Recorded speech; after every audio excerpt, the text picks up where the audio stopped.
या guys, so welcome to wings IAS. Dharmendra Pradhan ji resign कर चुके हैं यूनियन एजुकेशन मिनिस्टर की पोस्ट से। सीजीपी का जो प्रोटेस्ट चल रहा था उसका इतना ज़्यादा प्रेशर पड़ा, मैं ऐसा कह सकता हूं कि इंडिया की मोस्ट अनसीरियस जनरेशन ने सबसे सीरियस काम करके दिखा दिया।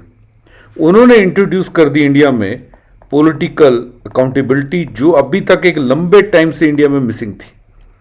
हमें मिनिस्टर्स ऐसा लग रहा था जैसे हमसे चंदा मामा दूर के हो रहे हैं, एक अकाउंटेबिलिटी रही नहीं थी।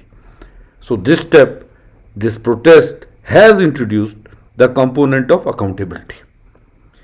धर्मेंद्र प्रधान के रिजाइन के बाद कॉकरोच जनता पार्टी के जो स्पोक्स पर्सन है उन्होंने कहा कि हम प्रोटेस्ट को कॉल ऑफ कर रहे हैं। अभी भी कुछ डिमांड्स हैं, जैसे कंपनसेशन देना उन बच्चों के परिवार को जिनकी नीट के दौरान, या मैं ऐसा कहूं कि रीनीट के दौरान जिनकी जान गई थी, जिन्होंने सुसाइड कमिट किया था। जितने भी केसेस हैं इस प्रोटेस्ट के दौरान, जितने केसेस हुए यूथ के ऊपर, उसको कॉल ऑफ करना। एंड एक चीज़ और जो सबसे ज़्यादा इंपॉर्टेंट है वो ये कि ये आगे से एक ऐसा सिस्टम बनाना कि ये सब ना हो। ऑफ कोर्स एक बड़ी बात है, आप देखिए कि इंडिया में जैसे राजनाथ सिंह जी हैं, एक बार वो स्पीच दे रहे थे तो प्रेस कॉन्फ्रेंस में उन्होंने कहा कि इंडिया में जो ये बीजेपी गवर्नमेंट है यहां पे रिजिग्नेशन वगैरह नहीं होते। आज इस यूथ ने दिखा दिया कि आखिरकार जो वी द पीपल प्रियम्बल में लिखा है ये सच क्यों है, और इस वी द पीपल का असली जो मतलब है वो क्या है। लेकिन एक इशू और है, वो ये है कि आपको पता होगा कुछ समय पहले J&K गवर्नमेंट ने एक रिजर्वेशन पॉलिसी को रिव्यू करने के लिए कमेटी बनाई थी। अब याद रखिएगा, J&K में ST2 इंट्रोड्यूस किया गया, जिसके बाद रिजर्वेशन 70% सीट रिजर्व हो गई, 30% बचा केवल ओपन मेरिट के लिए। अब इस चीज़ को एड्रेस करने के लिए उमर अब्दुल्ला साहब ने एक कमेटी बनाई, एक पैनल बनाया जिसमें 10 मेंबर्स थे। इन्होंने रिजर्वेशन कमेटी को रिव्यू किया।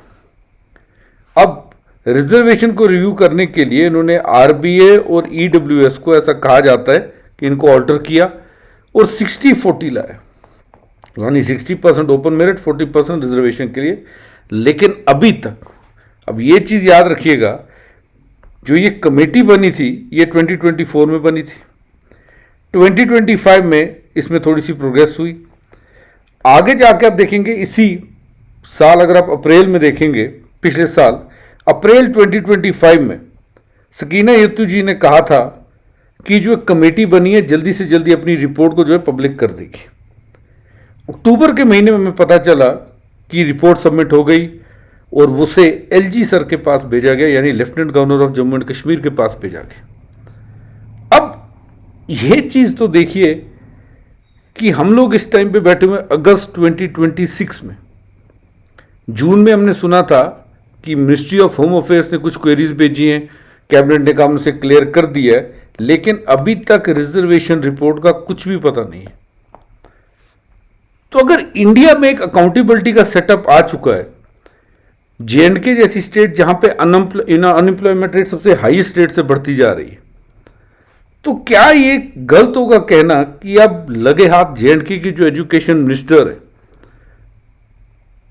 जो कहीं ना कहीं सोशल वेलफेयर भी देख रही हैं, उन्हें चाहिए कि J&K का जो रिजर्वेशन रिपोर्ट है उसको जल्दी से जल्दी पब्लिक करें। अगर सेंटर की तरफ से कोई दिक्कत है तो सामने आके कह दें कि सेंटर में रिपोर्ट पड़ी हुई है, हम लोगों ने ये सजेशंस भेजे हुए हैं। तो अभी तक ना तो सजेशंस पब्लिक किए गए, जो भी कहा गया है 60-40 EWS को ऑल्टर किया जाएगा या RBA को, ये सब रिपोर्ट्स कह रही। तो क्यों ना लगे हाथ, जब धर्मेंद्र प्रधान जी अकाउंटेबिलिटी के लिए रिजाइन कर सकते हैं, तो क्यों ना इसी यूथ के लिए, J&K के यूथ के लिए सकीना यत्तू जी भी लगे हाथ बता दें कि रिपोर्ट का स्टेटस क्या है और उसके अंदर क्या क्या रिकमेंडेशंस दी गई है।